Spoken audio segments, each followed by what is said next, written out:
In the early 2160s, the Alliance began aggressive colonization of worlds in the Skyllian Verge, much to the dismay of the Batarians, who had been developing the region for several decades. In 2171, the Batarians petitioned the Council to declare the Verge a zone of Batarian interest. The Council refused, however, declaring unsettled worlds in the region open to human colonization. In protest, the Batarians closed their Citadel embassy and severed official diplomatic relations with the Council, effectively becoming a rogue state. They instigated a proxy war in the Verge by funneling money and weapons to criminal organizations, urging them to strike at human colonies. Hostilities peaked with the Skyllian Blitz of 2176, an attack on the human capital of Elysium by Batarian-funded pirates and slavers. In 2178, the Alliance retaliated with a crushing assault on the moon of Torfin, long used as a staging base by Batarian-backed criminals. In the aftermath, the Batarians retreated into their own systems and are now rarely seen in Citadel space.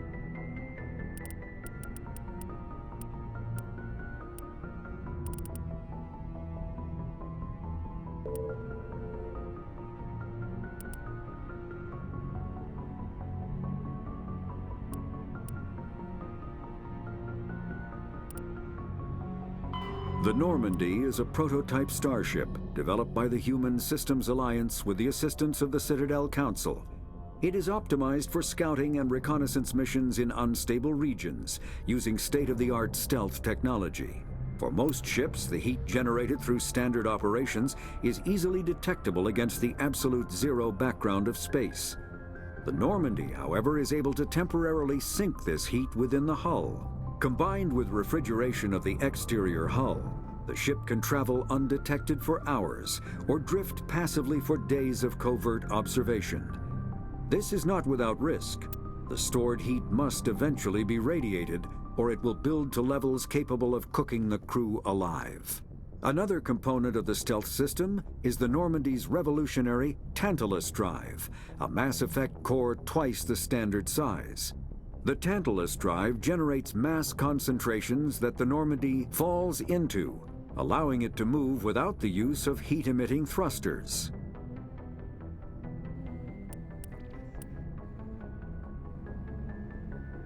Larger warships are generally classified in one of four weights. Frigates are small, fast ships used for scouting and screening of larger vessels. Frigates often operate in wolf-pack flotillas. Cruisers are middleweight combatants, faster than dreadnoughts and more heavily armed than frigates. Cruisers are the standard patrol unit and often lead frigate flotillas. Dreadnoughts are kilometer-long capital ships mounting heavy, long-range firepower. They are only deployed for the most vital missions. Carriers are dreadnought-sized vessels that also carry large numbers of fighters. Smaller vessels are almost exclusively used in a support role to the warships during combat. Fighters are one-man craft used to perform close-range attacks on enemy ships. Interceptors are one-man craft optimized for destroying opposing fighters. Faster-than-light drives use element zero cores to reduce the mass of the ship, allowing higher rates of acceleration. This effectively raises the speed of light within the Mass Effect field, allowing high-speed travel with negligible relativistic time dilation effects. Starships still require conventional thrusters, chemical rockets, commercial fusion torch, economy ion engine, or military anti-proton drive, in addition to the FTL drive core. With only a core, a ship has no motive power. The amount of ESO and power required for a drive increases exponentially to the mass being moved and the degree it is being lightened. Very massive ships or very high speeds are prohibitively expensive. If the field collapses while the ship is moving at faster than light speed, the effects are catastrophic. The ship is snapped back to sublight velocity, the enormous excess energy shed in the form of lethal Cherenkov radiation.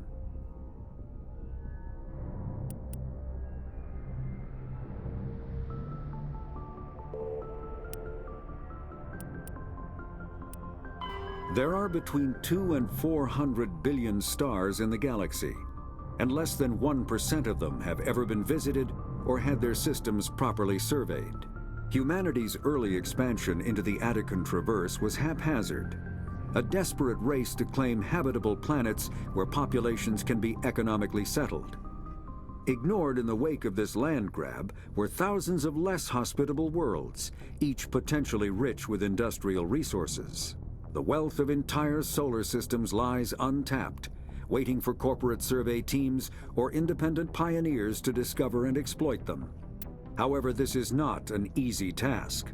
In addition to the environmental hazards, the fact that uncharted worlds are largely ignored makes them popular bases for criminals, revolutionaries, cults, and others who wish to remain unnoticed by galactic society.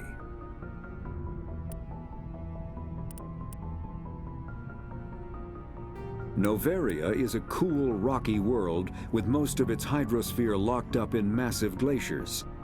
A privately chartered colony world, the planet is owned by the Noveria Development Corporation Holding Company. The NDC is funded by investment capital from 24 high-technology development firms and administrated by an executive board representing their interests. The investors built remote hot labs in isolated locations across Noveria's surface. These facilities are used for research too dangerous or controversial to be performed elsewhere, as Noveria is technically not part of Citadel space and therefore exempt from Council law. By special arrangement, Citadel's special tactics and reconnaissance agents have been granted extraterritorial privileges, but it remains to be seen how committed the executive board is to that principle. Given its unique situation, it is understandable that Noveria is often implicated in all manner of wild conspiracy theories.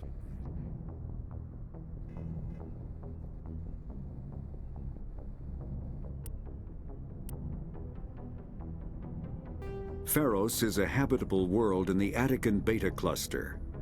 2/3 of the habitable surface is covered with the ruins of a crumbling Prothean megatropolis. In the millennia since the Prothean extinction, the ruins have been repeatedly picked over by looters many times. Pharos was considered a poor prospect for colonization, as little open ground remains for agriculture. The only sizable freshwater sources are the poles, which are tapped by the decaying Prothean aqueduct systems. The dead cities, while in good condition considering their antiquity, are of uncertain stability.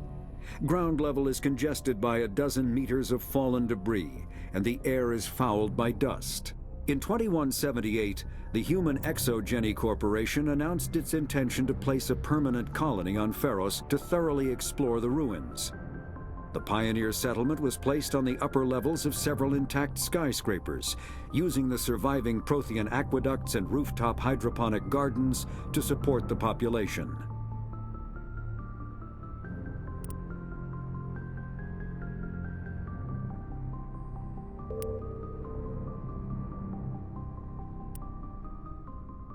Citadel space is an unofficial term referring to any region of space controlled by a species that acknowledges the authority of the Citadel Council. At first glance, it appears this territory encompasses most of the galaxy. In reality, however, less than 1% of the stars have been explored. Even Mass Effect FTL drive is slow relative to the volume of the galaxy. Empty space and systems without suitable drive discharge sites are barriers to exploration. Only the mass relays allow ships to jump hundreds of light years in an instant, the key to expanding across an otherwise impassable galaxy. Whenever a new relay is activated, the destination system is rapidly developed. From that hub, FTL drive is used to expand to nearby star clusters. The result is a number of densely developed clusters, thinly spread across the vast expanse of space, connected by the mass relay network.